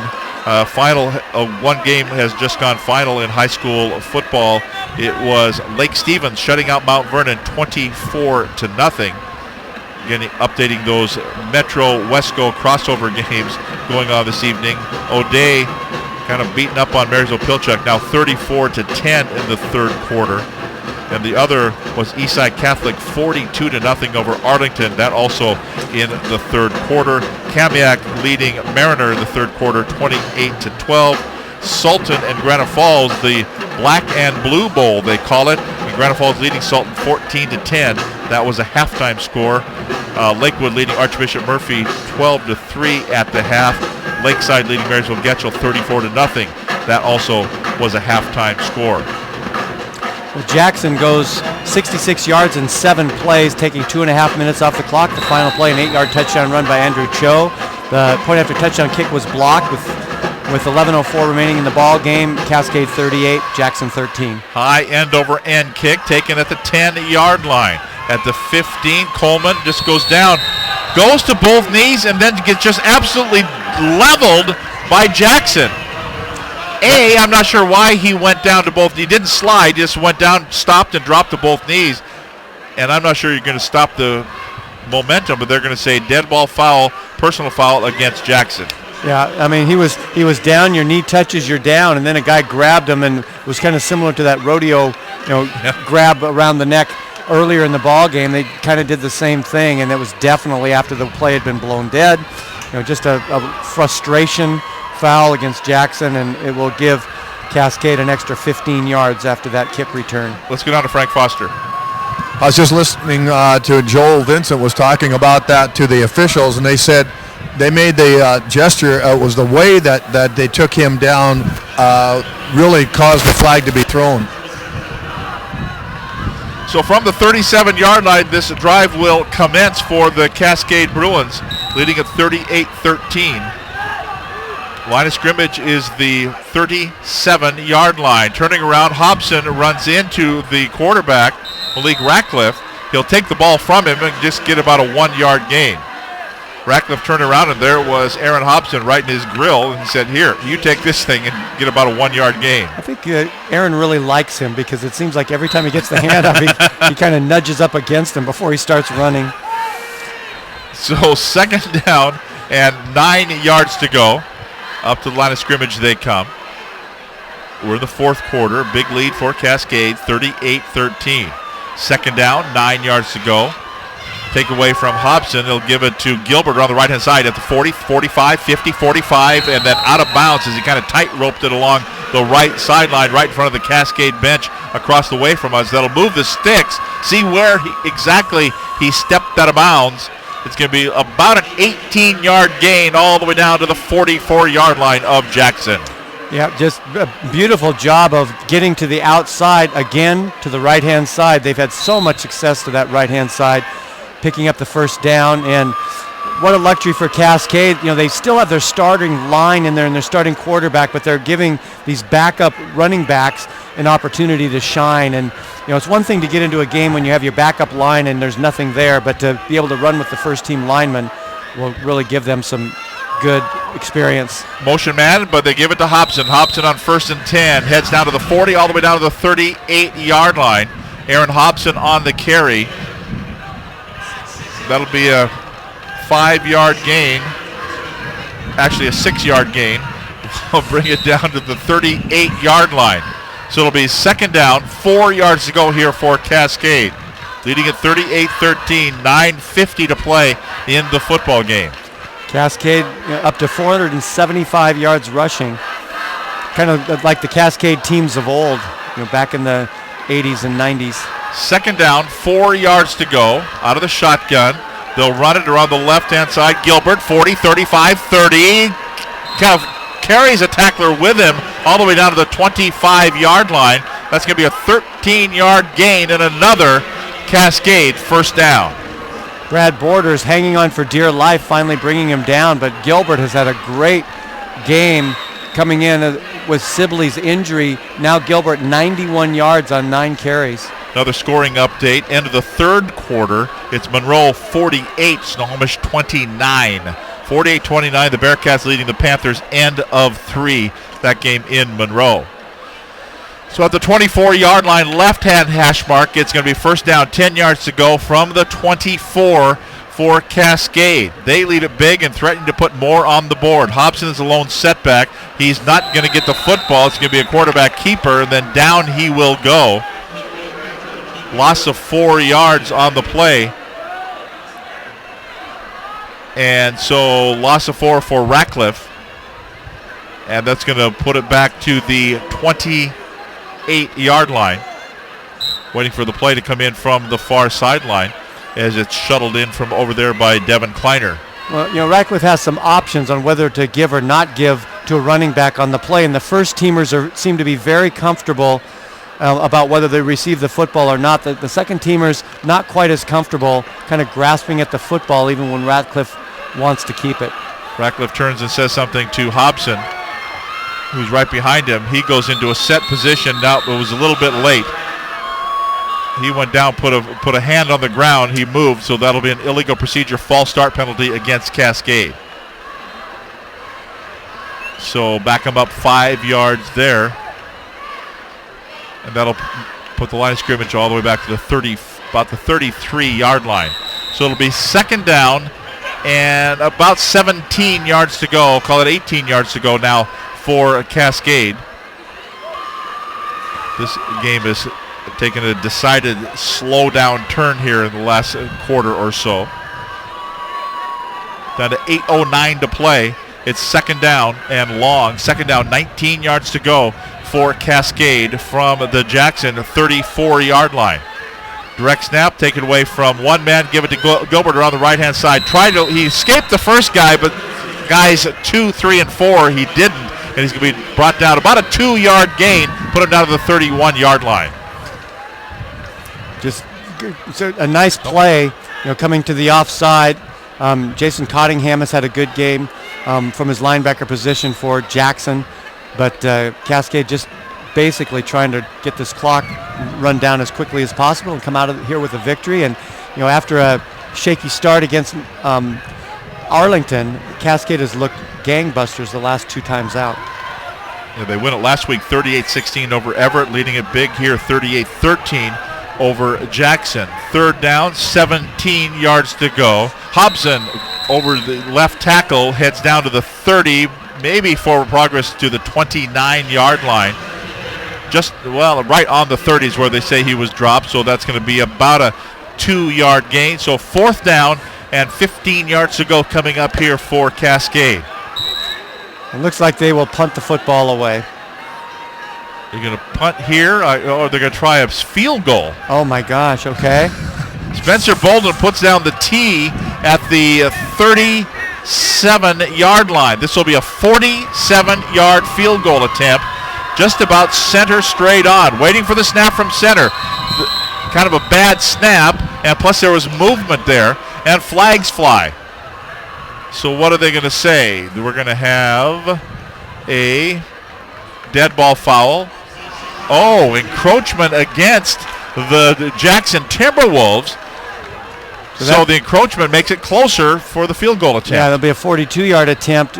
That's a big 5 yards, but also the snap was fumbled, so that field goal attempt would not have even gotten off. But as it is, they get a second opportunity for Baldwin to line up at the 32 for a 42-yard field goal. So Austin Clark to place it at the 32-yard line, a 42-yard attempt. The kick is on the way. Looks like it's got the distance. It's up, and it is gone from 42 yards away for Spencer Bolden.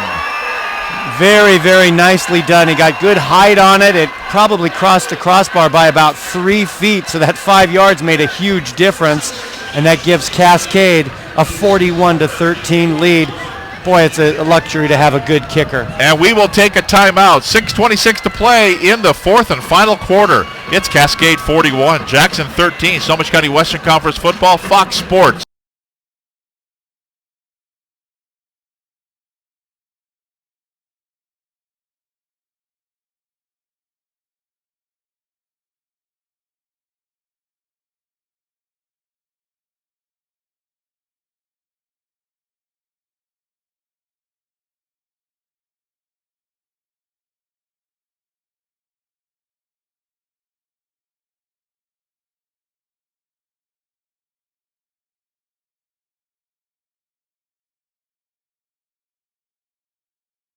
field goal. We'll talk about that drive here in just a moment.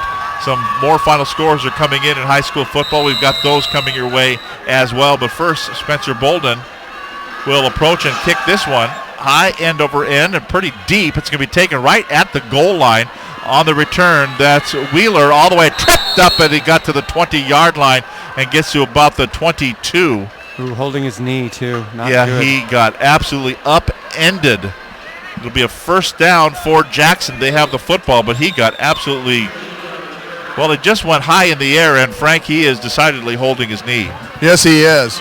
And I'm going to go back just for a second to Bolden's field goal. What makes that even more special, he kicked it into the wind. So that, as Bill indicated, that 5 yards really helped him, but the kick itself, he had quite a leg into it because it's pretty good breeze down here right now, and it went right into his face. Well, now we're wondering if it may be just a cramp, Bill, because they're kind of just massaging his leg and kind of pushing his toes back. Let's give you some final scores here on the WestGoAthletic.com scoreboard. It is a final now. Eastside Catholic defeated Arlington 48-7. Final score, O'Day over Marysville Pilchuck 34-10. Lake Stevens beat Mount Vernon 24-0. Updating a couple of other scores. Lakewood 18, Archbishop Murphy 17. That is in the third quarter. And the earlier final from high school football, it was Mountlake Terrace 49, Shorewood 21. And the Mariners tonight defeated Houston 10-5. So they get him up and kind of slowly walking up, but he seems to be okay. Well, Cascade Bruins go 38 yards in 7 plays, all on the ground, taking almost 5 minutes off the clock. A 42-yard field goal by Spencer Bolden has made it Cascade 41, Jackson 13, with 6.5 minutes remaining in the ballgame. Alex Cheeseman brings him up to the line of scrimmage at the 23. He's going to throw the pass. It's going to be complete to Keenan Foster. Foster at the 30 and out of bounds at about the 32-yard line. Oh, they're going to throw a flag. And Frank Foster, that was right in front of you. Yeah, so, I mean, he tackled him inside the actual coach's box about good 3 to 5 yards. So a late hit on that one, out of bounds. Personal foul against Cascade. And just exactly what Eric Dinwiddie does not want to see here in the late going. Let's let the clock go and let's go home. Yep, keep your composure. Because all these teams now, it is nothing but league games the rest of the way here. And as we mentioned, the Cascade Bruins against Mariner next week here on Fox Sports 1380. And we have 2 games for you, a doubleheader right here at Everett Memorial Stadium next week. So all the way out to the 48-yard line, it's 1st and 10. They'll run the football. Andrew Cho across 50 down to the 45-yard line. That's a 7-yard gain for Andrew Cho and into Cascade territory for the Jackson T-Wolves. Yeah, he's just been the workhorse, another 7 yards, 125 yards rushing for Cho. Cheeseman will call it out of the shotgun. Drops back, looking, throwing, incompleting out at the 40-yard line. He kind of threw it a little bit slow and led too much Litchfield. And Litchfield had the ball kind of dribble off his fingertips, but it was low anyway. Incomplete pass. That was a really difficult pass to try to bring in for the wide receiver. Out on the flat, kind of throwing a sinker ball. 3rd down and 3 yards to go from the 45-yard line. Throw the pass. It's going to be complete to Foster. Makes the catch at the 40. That'll be enough for a 5-yard gain and a first down. Or are they going to give first down yardage all the way down to the 38-yard line. So forward progress, and that'll move the sticks. It'll be 1st and 10 for Jackson. On the move here. Clock is moving as soon as the sticks are set. They are. It's 5:45 to play in the football game. Out of the shotgun on 1st and 10. Cho around the left-hand side at 35, at the 30, at the 25, still on his feet, carrying tacklers with him to the 20, all the way down to about the 16-yard line. He was stopped at the 23, and it was just determination that got him another 7 yards. Absolutely. He just kept those legs churning and ended up dragging tacklers probably another 10 yards, ended up 21-yard gain on the play for Andrew Cho, and he's showing that there's no quit in him as he's running just as hard as he did earlier in the ballgame. Yeah, we mentioned a lot of young players. We'll talk about that coming up in our Wesco Rap postgame show. First down and 10 yards to go from the 17-yard line. Play action pass, throw it. Oh, the bubble screen will not happen this time. It's Jared Johnson will drop that pass, incomplete, stops the clock with 5:09 to play in the game. And Jackson, kind of going back to what we are used to seeing them in years past, they love that bubble screen. And they run the ball a lot more now, but when they need to get down the field in a hurry, all of a sudden that thing comes back out of the playbook. Second down, 10 yards to go. They'll run it this time. Cho hits the line once, carrying tacklers with him. Will he make it all the way down there? No, he's going to be denied the touchdown there. He needed 17 yards for the touchdown. He got 16 yards on the carry. And again, more determination brought him to the 1-yard line. It'll be first down, goal to go at the 1. 4 cracks at it here for the Timberwolves. I like the way he runs. I really like it. A little honorable mention for player of the game. Here is the snap, and they'll give it to Cho, and he just goes right into the end zone from 1 yard away. Touchdown, Jackson. Andrew Cho gets it for a 1-yard dive play. He did the majority of the work, and they give him a little topping at the end for the score. It looks like they're going to go for 2 now after having their last point after touchdown blocked. So we're at 41-19 here and waiting for the extra point to come up, as they will come up and go for 2 to the line of scrimmage. Out of the shotgun is Cheeseman. And Everett clock. We'll have it right here, both games on Fox Sports 1380 next week on the Classic Country 1520 KXA as we wrap up our double games with the Silvertips beginning. They'll be at Lake Stevens. Snohomish Panthers, Lake Stevens Vikings next week. It's a 7 o'clock game live from Lake Stevens High School. Here is the kick, kind of a short kick, end over end. Dropped once, and Coleman will just take a knee and put it down right at the 15-yard line. Last time he got a penalty because he got decked as he did that same thing, but he'll just down it right there. It'll be 1st and 10 for Cascade here with 4:48 to play. I really like that as Kwan Coleman came over to Andrew Cho and shook his hand after that play and tapped him on the helmet and said, "Great game." I love to see that good sportsmanship. Did we look at that drive already? Well, how about this? 77 yards and 8 plays, 4 on the ground, 4 through the air. Taking a minute 37 off the clock. A 1-yard touchdown run by Andrew Cho. 2-point conversion, quarterback keeper by Alex Cheeseman. 4:49 remaining. Cascade 41, Jackson 21. New quarterback is about 3 yards deep in the end zone. High and over his head and out of the back of the end zone. And that will be a safety for the Jackson Timberwolves. So the Timberwolves now put up 23 points on the board as they are awarded a safety after the high snap over Spencer Bolden's head. He kind of just stood there, and you almost had the feeling he knew it was coming, like, okay, here we go, and up it went and over his head. It actually hit the upright of the goalpost as it went over his head. There's not a lot of time left, but Jackson can come down here, put another touchdown on the board and give themselves a little bit of momentum, even with a loss going into next week's ball game. So we'll see if Jackson can capitalize on here, see if Cascade can get some backup defenders in to get some experience. And next week, Cascade is home, as we mentioned, against the Mariner Marauders. Jackson plays at Monroe next week in Wesco 4A play. And so it's going to be a free kick here for Cascade. And they're going to kick it off. Spencer Bolden will put it on the tee. Lots of teams will elect to punt, but he will kick it off from the tee at the 20-yard line. And waiting for the indication, ready to go. They've got a hands team in there. And the deep men are up at about the 30-yard line. Here's the whistle and the approach by Bolden. He kind of squibs it along the ground. It's going to be taken at the 31-yard line. They will give it on the reverse around the right side at the 50, 40, at the 30, at the 25, at the 20, at the 10, and brought down before he gets in the end zone. Brad Borders got it on the double reverse and all the way down to the 3-yard line. Little trickeration there for Jackson. And, Bill, stranger things have happened. 62 yards on the return. 67 yards on that return, all the way down to the 2-yard line, and all of a sudden it gets a little bit interesting. It'll be interesting to see if Cascade, when they get the ball back, if they put the first team in, because Jackson put in a quick score here, they could pull to within 13. So here we go. 2 minutes and 40 seconds to go. Both teams with a full complement of timeouts remaining. They're changing out the football, putting it down at the 3-yard line. First down, goal to go for Jackson.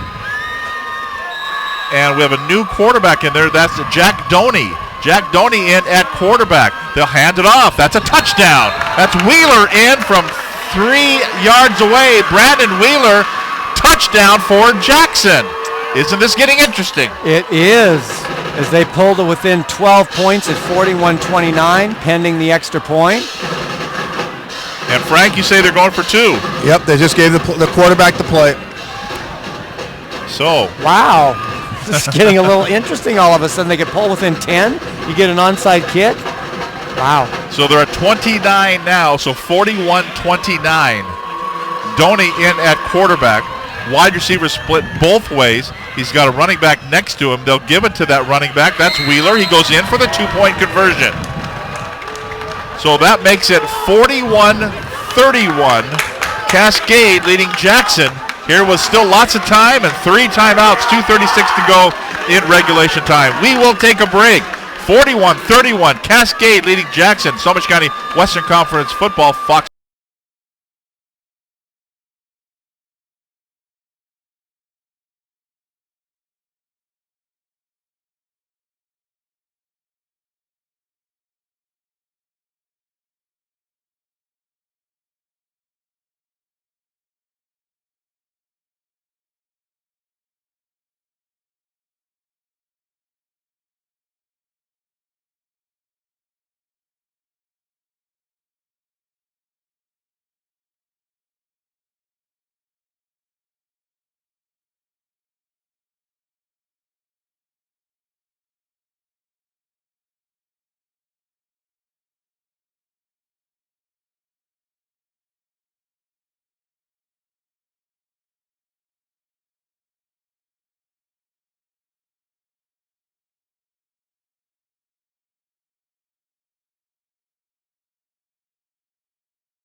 now a half game back of the A's. The Mariners 1 game back of the A's.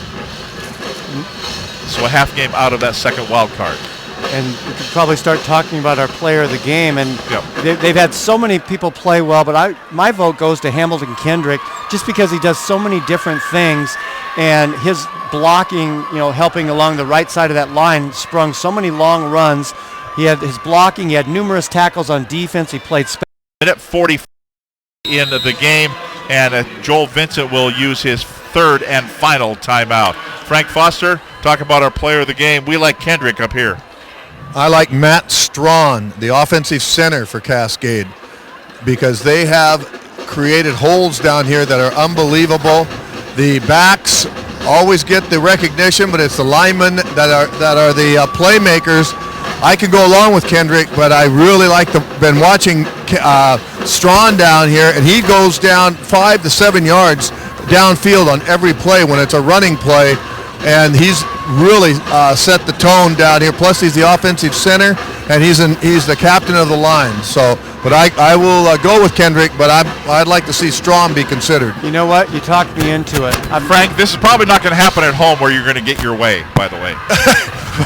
Oh, I didn't know you'd been at my house. Yeah.